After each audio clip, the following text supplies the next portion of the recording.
नवीन एका व्हिडिओमध्ये तुमचं सहर्ष स्वागत आहे।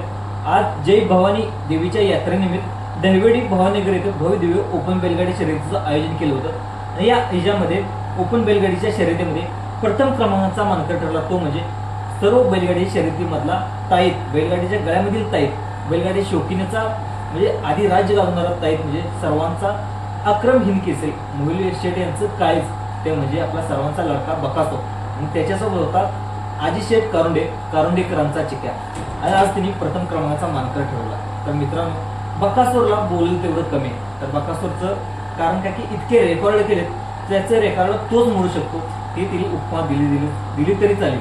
कारण काय की आज होता त्याच्या बैलाच्या मालकाचा वाढदिवस, तो म्हणजे मोहिल शेठ धुमाळ यांचा वाढदिवस आणि त्याला सुद्धा माहित होतं तर मोहिल शेठला एक गिफ्ट द्यायचं होतं। प्रथम क्रमांकाचं मानकरी देऊन त्याच्या ह्याच्यामध्ये एक मानाचा तुरा, त्याच्यामध्ये मालकाचा आनंद म्हणजे पाहिलं तर आज तर आम्हाला मी हरलो तर मालकाला दुःख होईल, त्यामुळे मी नक्कीच प्रयत्न करेल एक नंबरचा पसार मिळेल आणि अटीतटीचे सेमी क्रमांक 3 मध्ये देखील लढत होती। अजून संपूर्ण महाराष्ट्र पाहत होता की कोण जिंकेल, मथुर जिंकेल की बकासूर जिंकेल। तर योगायोगाने योग देखील तोच आला दिवस, मोहिल शेठचा वाढदिवस आणि त्याच्यासोबत सेमीमध्ये लढत देखील अटीतटीची होणार होती। मित्रांनो हार जीत तर होत असतील, नाण्याच्या दोन बाजू असतात, कधी हार होत असेल। मथुर बद्दल देखील आपण पुढे बोलणार होतात, पण सुरुवातीला आपण बकासूर बद्दल बोलूया। नक्कीच आपला बिंजोडचा बच्चा रणवीर राहुलभाई पाटील यांची इच्छा, त्यांचं स्वप्न ज्यावेळेस मालकाच्या इज्जतीचा प्रश्न येतो नक्कीच मथुर देखील काहीतरी करून दाखवत असतो। तर मथुर बद्दल देखील नक्कीच बोलूया। तर आपण सुरुवातीला बोलूया बकासूर बद्दल। तर मित्रांनो बकासूरला बोलेल तेवढंच कमी, त्याला असे की शब्दच नाही। कारण काय की बकासूरने जेवढं त्याच्या मालकासाठी केलेलं आहे, तर आज मालकाचा वाढदिवस होता, मालकाला दुःख घालू नये म्हणून आज मालकाचा वाढदिवस, त्याचा जन्म, त्याच्या मालकाचा जन्म झाला आणि मला लहानापासून म्हणजे मी जन्मल्यापासून मोठं होऊपर्यंत मला शर्यतीपर्यंत आणण्यापर्यंत त्यानं माझा सांभाळ केला आणि त्याचा आज वाढदिवस आहे। त्यामुळे त्याला बकासूरला बोलता येत नाही, पण नक्कीच त्याला कळत असेल की नक्कीच कळलं असेल। पण आज मोहिल शेठच्या डोळ्यामध्ये देखील आनंद अश्रू आले असतील की माझ्या वाढदिवसाच्या दिवशी माझ्या बक्या बहिणी मला एक मोठं गिफ्ट दिलं आणि एक नंबरचा मानकर दिलं। पैसे 1 लाख बक्षीस आलं तरी त्याला काही इश्यू म्हणजे हे समजलं जातं, पण जो एक नंबरचा मानकरी असतो आणि एक नंबरची ढाल असते ती त्याच्या वाढदिवसाच्या दिवशी। आणि बकासूरला तो मोहिल शेठने तुम्ही पाहिले देखील असेल, त्याने केक देखील चालला। सुरुवातीला त्याने केक कापला तर सगळ्यात जवळचा कोण मानला असेल, तिथं आजूबाजूला जवळजवळ 500 ते 700 लोकांचा गराडा होता। सर्वात पहिल्यांदा त्यांनी मोहिल शेठने किती त्यातूनच आपल्याला साध्य होते की मोहिल शेठचं बकासूरवर किती मोठं प्रेम आहे। त्या प्रेमापोटीच आज बकासूर आज प्रथम क्रमांकाचा मानकर ठरला आणि तिला साथ दिली तो म्हणजे आपल्या कारुंडेकरांचा आजी शेठ कारुंडेकरांचा चिक्या। मित्रांनो चिक्याला म्हणा देखील चिक्या ज्या वेळेस ही जोडी एकत्र आली, जवळजवळ 6 ते 7 मैदान, जवळजवळ 8 मैदान देखील झाले असतील, तर ज्यावेळेस जोडी एकत्र आली त्यावेळेस प्रथम क्रमांकाचे मानकर ठरले। तर खरा बकासूरचा खरा शिष्य कोण मानावं लागेल तर नक्कीच आपल्याला कारुंडेकरांचा चिक्याला म्हणावं लागेल। मित्रांनो त्यावेळेस बकासूर आणि चिक्या एकत्र येतात तेव्हा वेगळा त्याचा पळ देखील स्पीड देखील वेगळा असेल। तुम्ही गटाला देखील गाडी पाहिली असेल, नंतर सेमीला देखील गाडी पाहिली असेल आणि नंतर तुम्ही फायनलला देखील गाडी पाहिली असेल।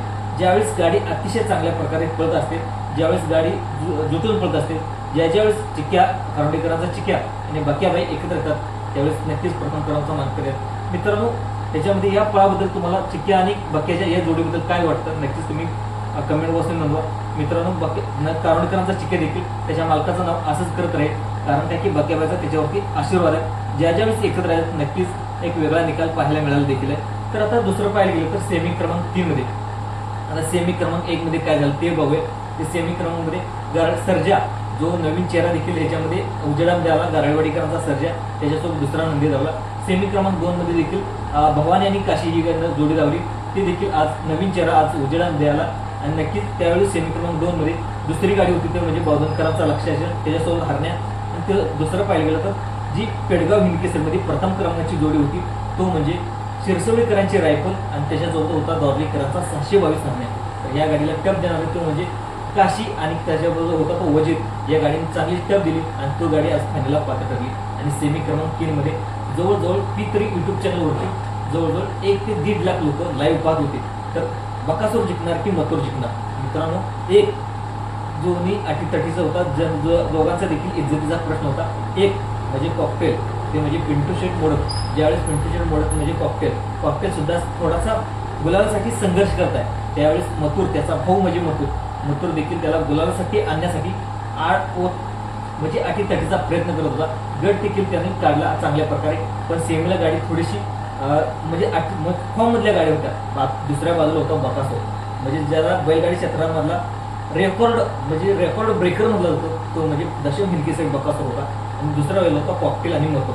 मित्रांनो, गाड्या सुटल्या आणि अतिशय चांगल्या प्रकारे मथुर देखील चांगला धावला, पण एका ह्याच्यासाठी संघर्ष करण्यासाठी, संघर्ष युद्धासाठी कॉकटेल म्हणजे देखील मथुरला देखील कॉकटेलला भाऊ मानलं जातं आणि भाऊभावाची जोडी पळी. मित्रांनो, ही जोडी पळीच ही आपल्या अतिशय महत्वाचं होतं. ज्यावेळेस अडचणीच्या काळामध्ये रणवीर राहुलभाई पाटील यांनी पिंटूशन मोड यांच्या कॉकटेलला बैल दिला. आणि नक्कीच मित्रांनो, ही जोडी पळी इतकं महत्वाचं आहे. गुलाल मिळू न मिळू नक्कीच कॉकटेल आणि मथुर देखील कमबॅक करतील. मथुरबद्दल बोलायचं म्हटलं तर मथुर देखील ज्यावेळेस मालकाच्या इज्जतीचा प्रश्न होतो नक्कीच तो वेगळं काहीतरी करून दाखवत असतो. ज्यावेळेस त्याच्यावरती जवळजवळ 350 पेक्षा जास्त बिनजोड जिंकलेले आहेत. आणि घाटावर देखील तुम्ही पाहिलं असेल, ज्यावेळेस मोठी मैदान असतात, जे हिंद केसरी मैदान असतात, महाराष्ट्र केसरी मैदान असतात, त्यावेळेस मथुर देखील नक्कीच अटीतटीची मालकाच्या इज्जतीची वेळ. आणि ज्यावेळेस काय होतं, ज्यावेळेस राहुलभाई मैदानामध्ये असतात त्यावेळेस मथुरचा एक वेगळा असतो. तुम्ही कधी पण बघा, म्हणजे आता आपण हिस्ट्री काढा तर ज्यावेळेस रणवीर राहुलभाई पाटील म्हणजे राहुलभाई पाटील मैदानामध्ये असतात त्यावेळेस पळ असतो तो ह्याचा मथुरचा एक वेगळाच पळ असतो आणि नक्कीच गुलालासाठी पात्र ठरत असतो.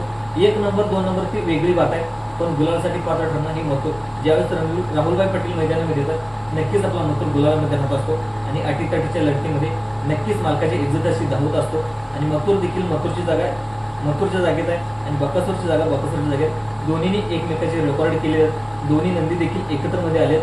तर पाहिलं मित्रांनो, आता सेमी 3 मध्ये लढत झाली आणि कर्णिकरांचा चिक्या आणि आपला बक्याबाई फायनलसाठी पात्र ठरले. सेमी क्रमांक 4 मध्ये पाहायला गेलं तर त्याच्यामध्ये देखील चांगले अतिशय गाड्या धावल्या. ते म्हणजे सेमी क्रमांक 4 मध्ये आपल्याला निमगावकरांचा सावकर आणि त्याच्यासोबत गिरणाप्पा शाळगाव काळगाव यांचा रैना ही गाडी देखील अटीतटीच्या लढतीमध्ये ही गाडी फायनलसाठी पात्र ठरली. सेमी क्रमांक 5 मध्ये पाहायला गेलं तर आपल्या जे बैलगाडी क्षेत्रातले अध्यक्ष आहेत बैलगाडी संघटनेचे ते म्हणजे नितीनआबा शेवाळे यांचा पाखरा आणि त्याच्यासोबत ते लखर ही देखील अतिशय गाडी चांगल्या प्रकारे धावली. सेमी क्रमांक 6 मध्ये पाहायला गेलं तर ज्याला रणजित निंबळकर स्वर्गवासी यांचा वेगाचा शेवट सर्जा आणि त्याच्यासोबत होता तो म्हणजे सागरशेठ कटरे यांची नवीन खरेदी दुर्गा ही देखील अतिशय चांगल्या प्रकारे गाडी पळून ही गाडी देखील फायनलसाठी पात्र ठरली. दुसऱ्या 7व्या क्रमांक सेमीमध्ये विठ्ठल नाना यांचा तेजा आणि त्याच्यासोबत होता तो म्हणजे दीपक शेठ पाटील, कानाशेठ पाटील यांचा तो म्हणजे मेहरबान ही गाडी देखील अतिशय चांगल्या प्रकारे आणि फायनल किती क्रमांक आला हे देखील आपण पाहूया. तर प्रथम क्रमांकाचा मानकरी ठरला तर तुम्हाला माहितच आहे तो म्हणजे आपला बक्याबाई आणि त्याच्यासोबत होता चिक्या. दुसरा पाहिजे तर द्वितीय क्रमांकाचा मानकरी ठरला तो म्हणजे विठ्ठल नाना यांचा तेजा आणि त्याच्यासोबत होता तो म्हणजे दीपक शेठ पाटील यांचा काना. तर तृतीय क्रमांकाचा मानकरी ठरला तो म्हणजे स्वर्गवासी रणजित निंबाळकर, अभिजित भैया पवार यांचा ज्याचं काळेज आहे ते देखील चांगला सांभाळ सर्जाचा करत असतात.